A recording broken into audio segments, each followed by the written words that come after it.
The year is 480 BC and the world is holding its breath. An army of 1 million Persians, so massive that ancient writers claimed it shook the earth itself, was marching toward Greece like a living storm. In front of that storm stood a single narrow pass known as Thermopylae. And guarding that pass were not nations or armies, just 300 Spartans led by a king who already knew he would never return home. The Persians sent a messenger, a false offer wrapped in the guise of mercy. Surrender your weapons and live. Leonidas didn't flinch. With calm defiance, he uttered 2 words that would thunder through history for 25 centuries. Come and take them. For 3 days, those 300 held off what ancient writers claimed was 1 million soldiers. Even if the real number was closer to 200,000, the scale didn't matter. What mattered was that nothing so small had ever stood so long against something so massive. Hollywood showed a version of this story, but the truth they left out is even more unbelievable. To understand how 300 men became an unbreakable wall, you must understand Sparta. This was not a city, but an idea forged into human form.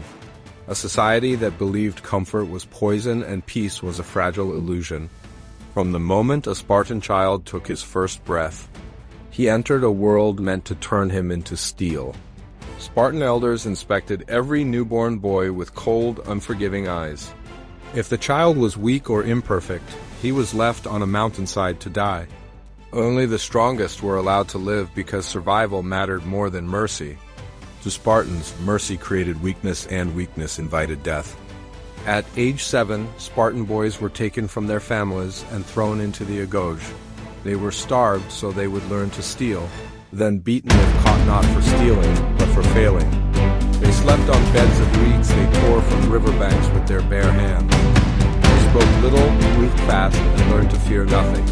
By 20, the Spartan belonged entirely to the army. He did not live with his wife until he turned 30. War was not a profession, it was identity, destiny, and purpose. Every Spartan fought in the same deadly formation, the phalanx. Shoulder to shoulder, their shields overlapped like armor plates. Their spears formed a forest of iron that no army could push through. The phalanx required absolute discipline, absolute trust, and absolute courage. If one man broke, the entire formation died. This was the world that shaped Leonidas. Born a prince, he never expected to be king because 2 or 3 others stood before him. He endured the agoj with no special treatment, no privilege, and no softness. But fate pushed him forward when one brother died and the other fell from arms. At nearly 50, Leonidas became a battle-hardened soldier leading a nation that expected its rulers to believe more than anyone else. Meanwhile, far to the east, the Persian Empire was rising higher than any before it. It stretched from India to Egypt, swallowing nations like a rising tide.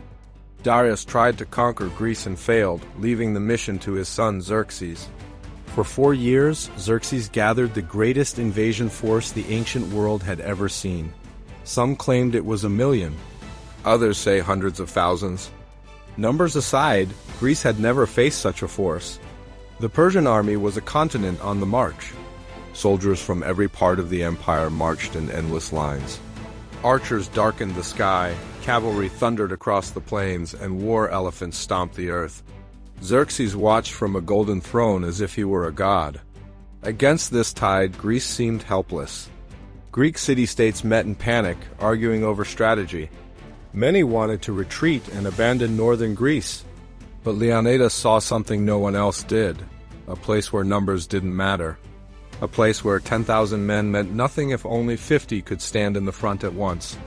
Thermopylae, the hot gates, a narrow road between mountain and sea where the huge Persian army could not spread out. If Greece held this line long enough, their cities could evacuate, their fleets could prepare, and their armies could unite. But festivals and politics kept many Greek states from sending troops. So Leonidas was allowed to take only his personal guard 300 Spartans. He chose men who all had living sons, knowing exactly what he was walking into. When Xerxes arrived, he was stunned to see so few defenders. Among them were Spartans calmly exercising and combing their hair. To Persians it looked insane. To Greeks it meant they were preparing to die. A Persian messenger demanded their weapons, and Leonidas gave the immortal reply, "Come and take them." Xerxes waited 4 days for them to run, but the Greeks didn't move. On the 5th day, Persia attacked. Their numbers meant nothing inside the narrow pass. Wave after wave broke on Spartan spears and shields. Bodies piled so high the Persians tripped over their own dead. Even the Immortals, the elite Persian force, charged with confidence and retreated in humiliation. The Spartans had broken the pride of an empire. Day 1 ended with the Persians gaining nothing. On the 2nd day, Xerxes tried again, sending wave after wave.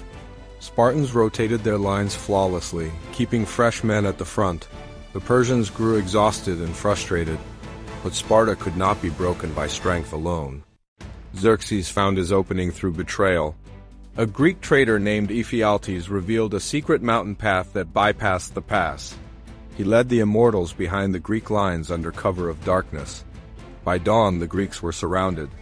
Leonidas realized the end had come. He ordered most of the Greek allies to retreat and save themselves. Only 1,400 stayed. The 700 Thespians, 400 Thebans, and the 300. They knew they would not survive the day. On the 3rd day, the Spartans stepped into open ground not to defend, but to kill. They fought until their spears shattered and their swords broke. They fought with fists, helmets, rocks, and teeth. They refused to fall quietly. Leonidas was killed, and the Spartans formed a ring around his body. They fought until the sky filled with arrows. Persia did not beat them in combat, they killed them only from a distance. Every one of the 300 fell, but their deaths bought Greece the time it needed. Athens evacuated. The Greek navy destroyed Persia at Salamis months later. And 1 year after that, Persia was crushed at Plataea. A monument was raised at Thermopylae with words that still stand today. Go tell the Spartans, stranger passing by, that here, obedient to their laws, we lie. The 300 became more than warriors, they became a message. They proved that courage is not measured in numbers.